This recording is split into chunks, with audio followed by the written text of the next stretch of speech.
A reader lives 1,000 lives before he dies. The man who never reads lives only one. Come into the reading room, all you lovers of language and literature. This is the place for those of us who believe that reading is essential as we seek to rise above the ordinary, and the reading room contains a host of extraordinary people, leading lights of the written word. Authors, literary critics, columnists and ideas people will tantalize your minds with their wordplay while discussing the ideas and worldviews that form our wonderful literary milieu. Come step into a world of magic, the place of undiscovered treasures, a room of reading.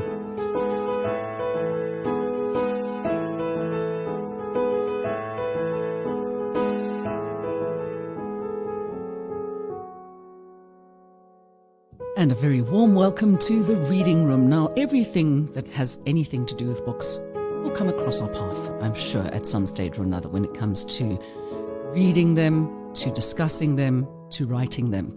And with me today, we have somebody who has written a book, and it is not a novel. It is not a self-help book.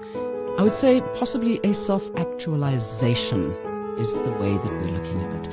So with me today, clinical social worker Cliff Matthews and author of This Way Forward. Thanks for coming to join us. Thanks very much for having me. I'm really glad that you said it's not self-help. There is a bit of a thing with people, and they say, oh, not another self-help book. Absolutely. It's really got a bad rap at the moment, for good reason, in my view. Yeah. There's a lot of stuff out there that is just not appropriate.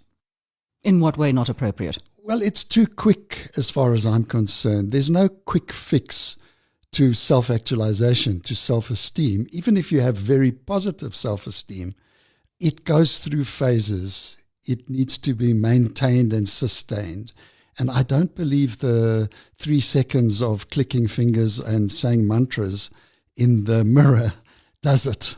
It's a much more difficult and longer journey. This is an interesting thing because I think everybody wants a quick fix. Yes. They sit there and they think, this is wrong with my life. Somebody else must fix it for me. Yes. So then I will go and do these things. I'll listen to this person and that will fix it. And most of the time it doesn't, because the person intrinsically does not change themselves. No. And I mean, the research shows that the seminar with 20,000 people in the stadium with lots of rah-rah and jumping around has very little impact on the majority of people. There are a few in that room or in that stadium who will get it, go and use it, and be very effective. But the majority of people walk away having had a kind of a injection of energy, and then that's it. It's just herd mentality. Yeah, exactly. And I think particularly now in our present pandemic situation, it needs far more intricate work. And people, so many people losing their jobs, not being able to work. And I think a lot of people tend to define themselves by what they do. And if you haven't been able to work, that kind of made a lot of people go, I don't know who I am. Have you found that specifically? I mean, you are a clinical social worker. I want to say a clinical psychologist. But I mean, that's pretty much where it's coming from. Yes. Have you found a lot of that? It's prevalent, and it's prevalent amongst the whole hierarchy of employment people. I have investment banker friends who suddenly don't know what to do. There's no opportunity for them to invest. There's nothing going on, and they have apparently supreme self-esteem and confidence, and yet they are struggling. Okay, well, let's take it a step back. So did you train as a social worker? Yes, so I trained as a social worker and did an honors degree in psychology. I also happened to have gone to the business school, but that was much later in my career. And I started out working. It's a very interesting story. I got a letter from the then Minister of Health saying, we need a crisis center in Cape Town. I'm talking mid-70s. And his name was Connie Mulder. And yes, okay. And I think he did a PhD on hopscotch, if I remember correctly. Okay. And I, in fact, had been offered a job in Australia, and I decided, no, I'm staying here. And I opened a crisis center in Cape Town. Cape Town was still a sleepy hollow at the time. And I got frustrated and was then seconded to Valkenburg Psychiatric Hospital, where I became assistant director of a fascinating therapeutic community, which also has a fascinating story, and it's in the book. And I worked there for a period of 4 years. And that's also one of the biggest drug rehab centres in the Cape as well, isn't it, Valkenburg? It's a holding place for drug abuse. I happened to be on the staff of a substance and process abuse centre in Johannesburg as well. But it was an amazing clinic. It has an interesting history which is tied up with the apartheid regime, and we can go there if you want to. So that's how I started out my clinical life. I then moved into corporate consulting with a very close friend of mine and spent the last 30 odd years in that field. It's a very interesting environment, the corporate environment. I don't think I could ever work in a corporate environment. I don't have the right mindset for it. But the power plays, is that one of the things that you were always like kind of Absolutely. Working with people on? Absolutely. And the reasons you're called in to do certain consulting projects always need to be looked at very carefully, because there's often an agenda attached to it. So it was a very interesting time. But the last 20 years of that was most fascinating. I was involved in doing large-scale change management projects using industrial theatre as a medium for change. So you were one of those good people who got actors in to come and do really good work. Correct. Yes. Really professional actors. We really did it well. It also had a bad image. There was I think it was one of the ministers who's commissioned an HIV, and it went haywire. Bombed completely. Yes, bombed. And that. I think there was a whole bunch of shenanigans going on. But we really did well, and we worked internationally in Southeast Asia, in Canada, in America, in Germany, using this as a medium with a very positive outcome in most situations. So how did you get to the stage where you decided, right, I'm going to share my knowledge in a book? There were three major reasons. One, I'd had a very tragic experience in my life. My partner, Helga, was murdered in a hijacking incident on the 24th of April, 1998. I couldn't work this thing through with all my knowledge, with all my understanding. I'd read books, there were grief chat lines, and I couldn't work this out. It was too painful. I have a 15-year-old daughter at the time, and she was going through her, I think it was called Standard 9 in those days. Probably grade 11. Grade 11, yeah. And this was extremely traumatic, as you can imagine. And I literally almost went to bed for 5 months. And eventually I thought, if I write a book, if I write this down and I express all my feelings, it will go away. The catharsis. It should have been a cathartic thing. I thought this was going to be the end of it all. Of course, it's never. You know, the bag just gets lighter, but it never really goes away. The second reason was I thought I had some unique stuff to say about self-esteem. That wasn't Abraham Maslow. You probably know of Maslow's hierarchy of needs. Wi-Fi is the bottom level. Exactly. So I thought I had some unique stuff to say about self-esteem. The third reason is I wanted to get rich and famous, of course. Whoever gets rich and famous except for James Patterson. Exactly. I was at a conference in Orlando, and Ken Blanchard, the famous Ken Blanchard, was the keynote speaker, and he proceeded to tell us that he'd sold 9 million copies of The 1 Minute Manager in 12 weeks. That's pretty good. And he's the most boring speaker I'd ever come across. And I thought, if he can do it, this charismatic young fella can do it as well. Of course, it doesn't work out that way. All right, so you started writing the book. Did it help you with getting through anything? So I wrote 40 pages. And then I felt a relief. There was definitely some kind of relief. And I put it on the shelf, and that was that. I, at the time, thought, I can't write. This is too difficult. I don't have a creative bone in my body. Until a very interesting thing happened in my life. I made a documentary movie in Poland dealing with resilient woman. It was specifically aimed at resilient Holocaust survivors who had been harbored and saved by Polish Catholic people. It's a very interesting thing when you say about women and resilient women. Is there a difference in the way that men and women process things in their lives? I mean, we always say men from Mars, women from Venus. Exactly. Is there a totally different way that you've noticed that we deal with stuff? I think there is. I think women have the capacity to be more vulnerable more easily. And for me, vulnerability is a strength rather than a weakness. I'm not talking about fragility. I'm really talking about vulnerability. And it appears as though women, even in the workplace, appear to handle emotional issues much better than men can. I'm not convinced about the genetic right brain, left brain debate, etc., etc. But women seem to have a capacity to be able to absorb deep emotional pain, deal with it, get up and move on. Which was evidenced by these two. The documentary followed the life of two women who were in their 80s by the time I got to talk to them.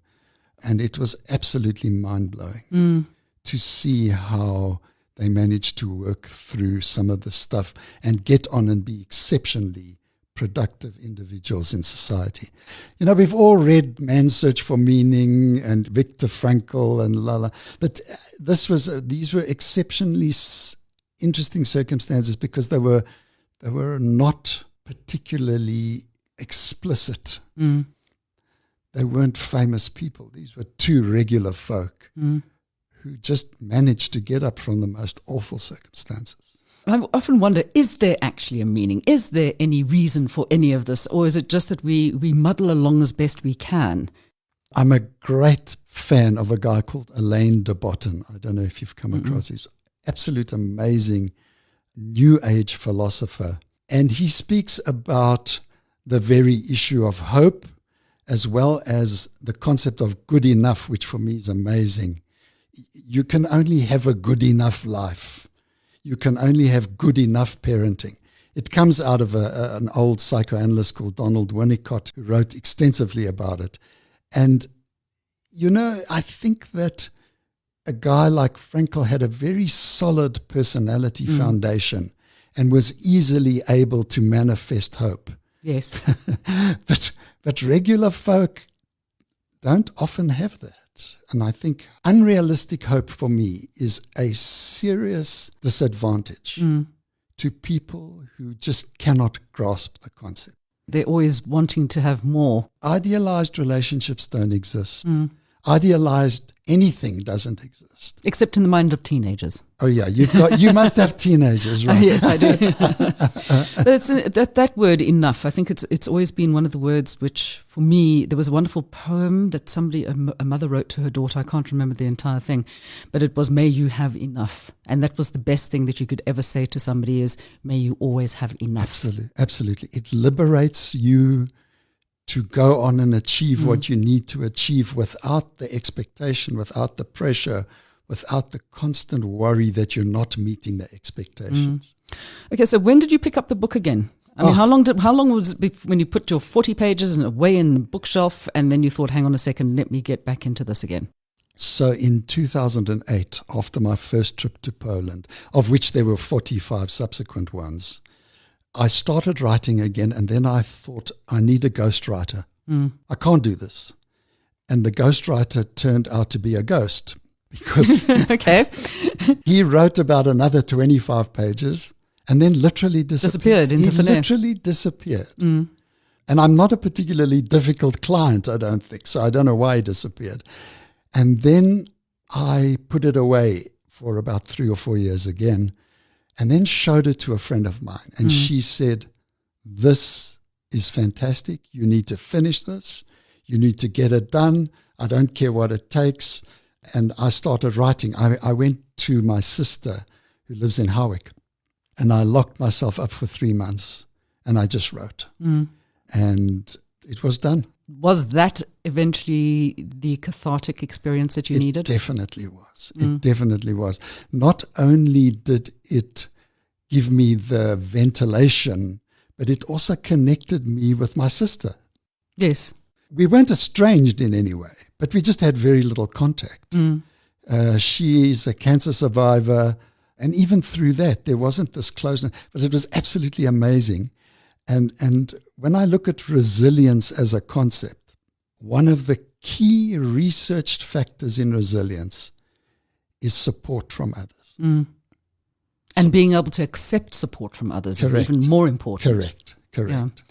But, I mean, you would think that as humans progress, and I am using little kind of quotation marks around that, as we supposedly progress, that, you know, we would become a lot more, not insular, but helpful towards other people, especially in fraught times like we've been living in at the moment. Why is it, do you think, that people are becoming even more fractured? And we're talking about worldwide, not just here in South Africa, the polarity between male and female, between Christian, Muslim and Jewish, between different countries, different tribes. Why has this suddenly happened at a time we should all pull together, that we're all pulling apart? So I think the coming of age of strong men, strong leaders. Which we don't have very many of, unfortunately. They're all strong women now. But I mean, when I say strong men, I mean those who are fascist in nature. Yes. Who have created polarities in society. I don't want to go too deeply into it, but I think that the polarity is being messaged from the leadership in many situations. And it's about be strong, stick rigidly to what you believe, hate anybody that's not like you, etc., etc. And of course, that's trickling down to the way that people manage other people as well. Absolutely. And it's so pointed in terms of self-esteem. So let me say this. I'm not sure whether you want to let it go on the podcast. Say it.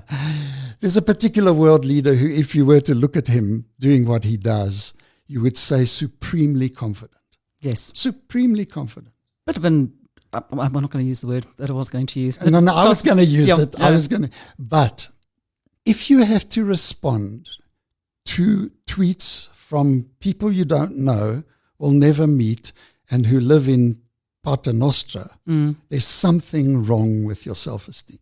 And that's, for me, the difference between self-confidence, which you can easily portray, act out, make as if, and the fundamental core self-esteem.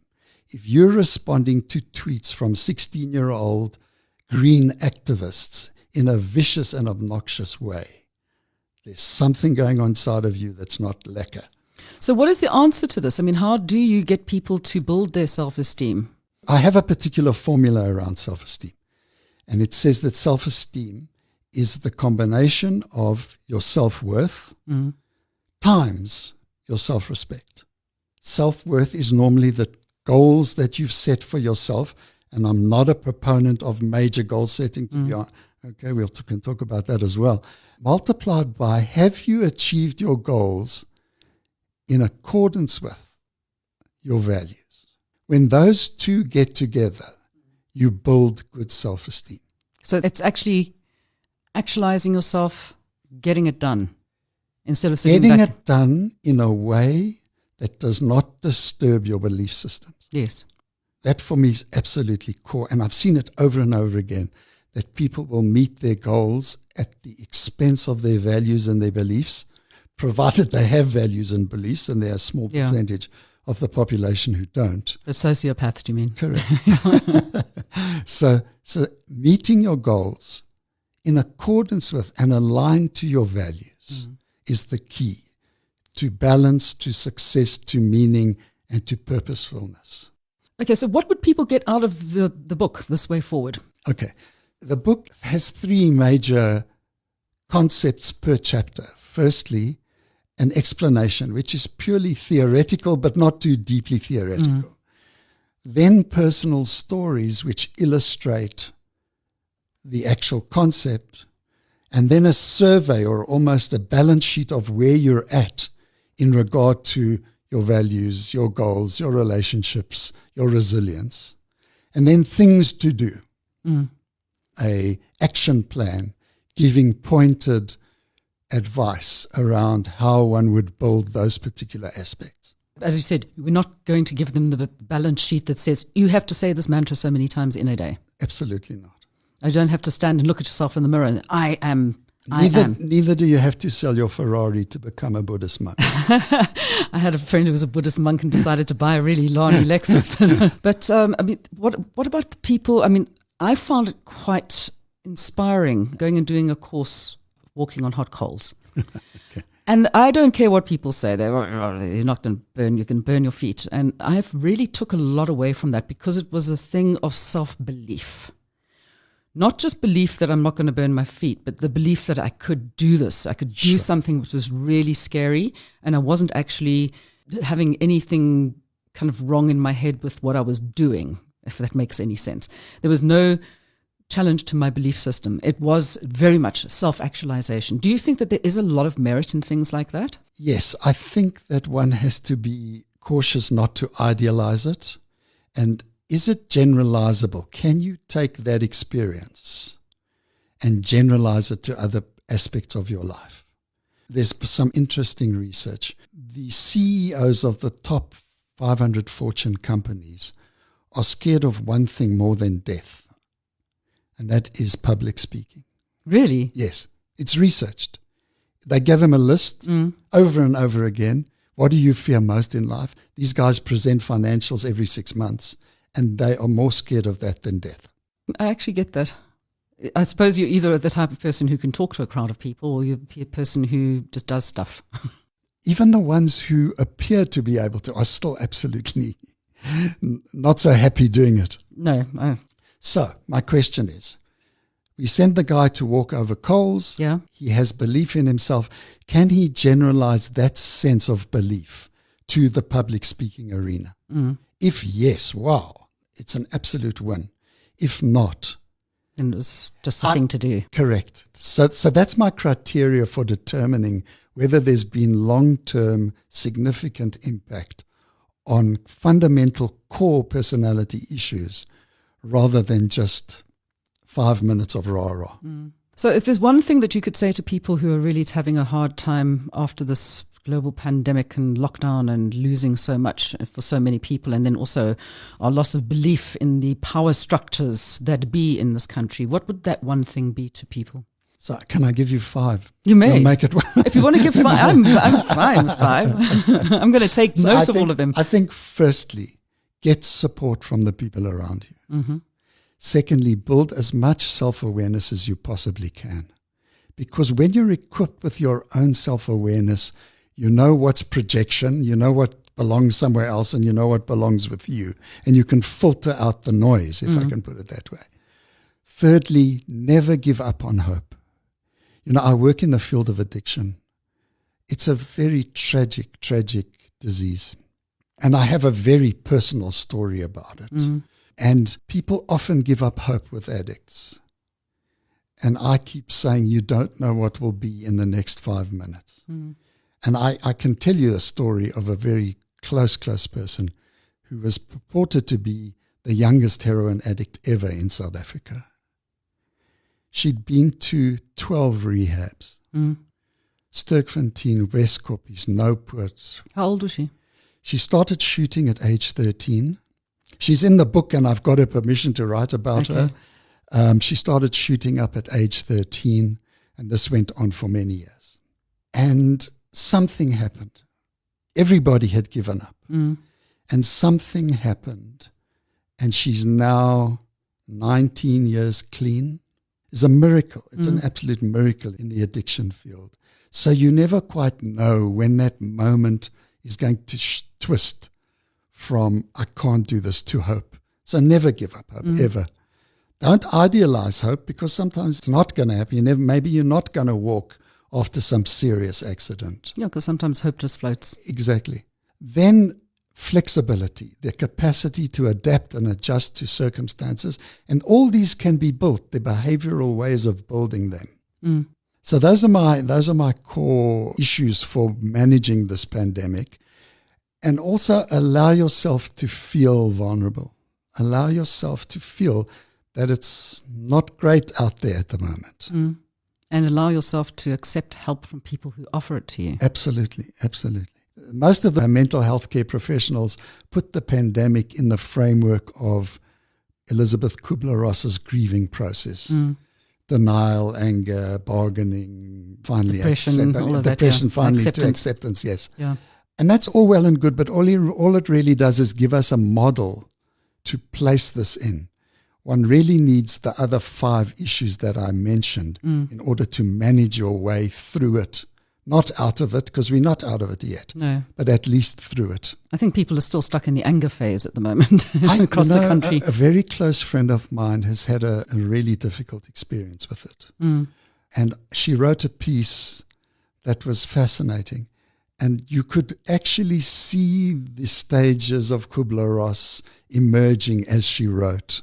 And it was wonderful to see how from deep anger, deep depression, she's now wanting to help other people, wanting to sit at hospitals. I told her, you're crazy, but wanting to sit at hospitals and really just give people who are struggling with this awful thing some sense of hope it's going to be okay. I think also one of the frustrations for so many people is that there are so many people who are so much worse off than we are, and there's not much we can do. The amount of help that is needed and that frustration and desolation almost, and that we are not able to help as much as we should. And it shouldn't actually be our job in the first place. The tragedy of impoverished people is unthinkable. Yeah, it's absolutely revolting. If you're sitting and you're talking about the stage of acceptance, I immediately start thinking of that wonderful movie with Roy Scheider, All That Jazz. Ah, yes. And he goes through all the phases when he finds out he has cancer. It's a really kind of self-affirming movie, that one as well. Yes, it might be quite hard, but I would absolutely. suggest people try and find it and watch that as well. Otherwise, just read about the little train that could. I think I can. I always think, I can. I'm going to do that. All right, so if people want to get hold of your book, This Way Forward, So how do they do on that? On Amazon. Yeah. If you have Amazon Kindle Unlimited, you get it for free. If you merely log on to Amazon, put in This Way Forward, Cliff Matthews, and it's on sale there. Okay, so not a hard copy book. It is a hard copy Where? book. Oh, on Amazon itself. On Amazon as well. I also have, I think, 200 copies lying around. So if they want to go to cliff@cliffmatthews.com, I will gladly help people. Good, and that's what it's about. It's about helping everybody else and helping yourself. Do you think that some of us have got a St. Jude crisis? We can only help ourselves by helping others? It's a very common phenomenon in the helping professions. I'm sure most shrinks and whatever's went into shrinking in order to deal with their own stuff. That's food for thought right there. I would urge people to log on to Alain de Botton's stuff. He's an amazing guy. He appears pessimistic and stoic, but he's not at all. There's always a message of hope in his talks, but he's really deep, fundamental, and wonderful to listen to. Excellent. Well, that's definitely one of the ones that's gone onto my reading list now. And I hope you're going to put that onto your reading list too. Cliff, thank you very much for coming and talking. I'm definitely going to get hold of the book and see how it resonates. I brought you a copy. Well, fantastic. I didn't even notice that. Right. Well, I've got some fabulous reading for the next week. And for you as well, if you really want to help others and help yourself at the same time, This Way Forward is the way forward. Thank you. Bye-bye. You've been listening to another production from Solid Gold Podcasts.